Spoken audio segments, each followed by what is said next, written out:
this becomes law, no, I would be concerned about safety in the D.C. airspace. Absolutely not. I could not assure anybody.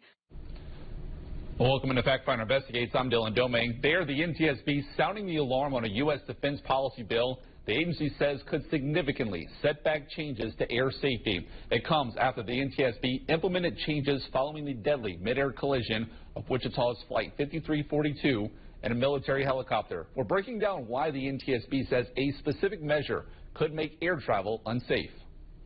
This is shameful. It is shameful. A strong message from NTSB Chair Jennifer Homendy as she sounds the alarm on a measure within the proposed 2026 National Defense Authorization Act. Homendy citing Section 373 of the bill, saying it walks back progress made after Flight 5342's deadly midair collision with a Black Hawk helicopter. It reverses safety changes made after the midair collision and essentially gives the military unfettered access to the crowded and complex D.C. airspace. A new measure could allow military flights without ADSB, a safety technology that transmits an aircraft's GPS location, to operate in DCA airspace.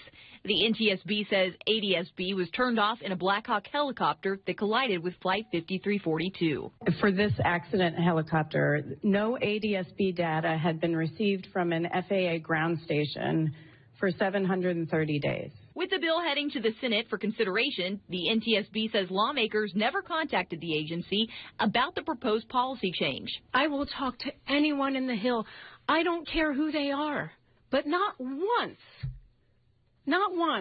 did House Armed Services or Senate Armed Services reach out to us. The NTSB is now pushing back on the measure, saying it undermines everything that's been done to rectify the air safety oversight leading up to Flight 5342's deadly collision.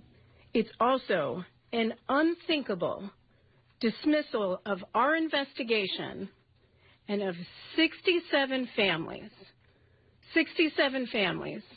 who lost loved ones in a tragedy that was entirely preventable. Now, next month marks 1 year since that deadly crash. In the weeks and months after the collision, measures were taken to separate planes and helicopters in the D.C. airspace. But after the House passed the defense authorization bill, some lawmakers in the Senate, including Jerry Moran and Roger Marshall, say what's buried in that bill is problematic. An amendment has been filed to strip those provisions and replace it with a bill recently introduced known as the Rotor Act. That bill would require aircraft to have the technology and eliminate any loopholes for military helicopters. There is fragility in the safety of our air system. And over the last year, Congress has passed significant legislation to invest in the future safety of our airspace and introduce legislation to make our airspace safer. Now is not the time to step back from these efforts. Who is jamming this into a bill just because they think that DOD still deserves to fly in a crowded airspace without people knowing that they are there? Now, the families of the crash victims are also pushing for changes to be made to the defense bill. In a statement, they say in parts they want Congress to strengthen the bill by requiring real, enforceable visibility standards for all military aircraft operating near civilian traffic. The families say the Rotor Act is a strong first step to ensure a tragedy like 5342 never happens again. The bill will now head to the Senate, where it will be taken for consideration this upcoming week. We are bringing you an update on the future of Rock Regional Hospital in Derby. Rock Regional CEO Ben Quinton confirms that the hospital is filing for Chapter 11 bankruptcy and that it's the hospital that can restructure its assets and give leadership time to figure out a plan before being forced to close its doors. Hospital leadership held an hour-long meeting with employees this week. We spoke with one of those employees who says the hospital confirms they received an eviction notice for December 10th, but Chapter 11 will allow them to keep hospital open past that date. We'll continue to keep you updated with any new information that we learn about this situation. And we are following a developing story this week as Sedgwick County files a theft report worth nearly $1.3 million. It's against a New Orleans auction company called Civic Source.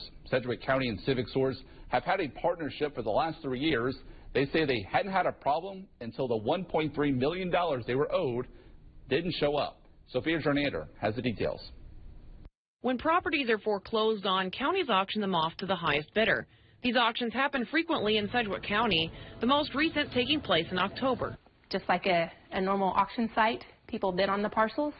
When the sale's over, you pay your payment. Civic Source, a company from New Orleans, hosted the sale. But unlike previous years when the deadline came, Sedgwick County still hadn't received the money, which amounted to almost $1.3 million. She had reached out to him, and he was like, well, we'll get you your money. You should have it tomorrow.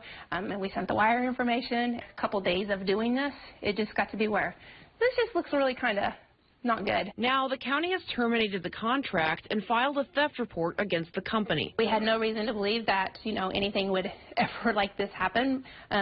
Unfortunately, they didn't have the best business practices, and now it's fallen on us. Until the issue can be addressed, county commissioners will bail out Sedgwick County so that everyone who paid gets what they're owed. Everybody who is expecting that deed, I want to reassure them that they will be taken care of and they will get everything. Sedgwick County also says in the future they will use local companies and will learn from the situation to make sure this never happens again. There's always holes in things, right? And you never know where your holes or your weaknesses are until something unfortunate does happen.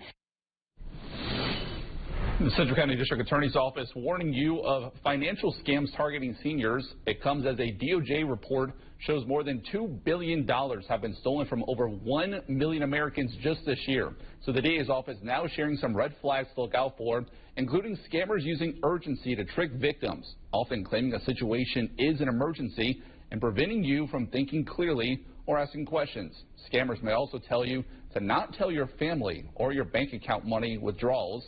You should also watch out for scammers asking for payment through cryptocurrency or gift cards.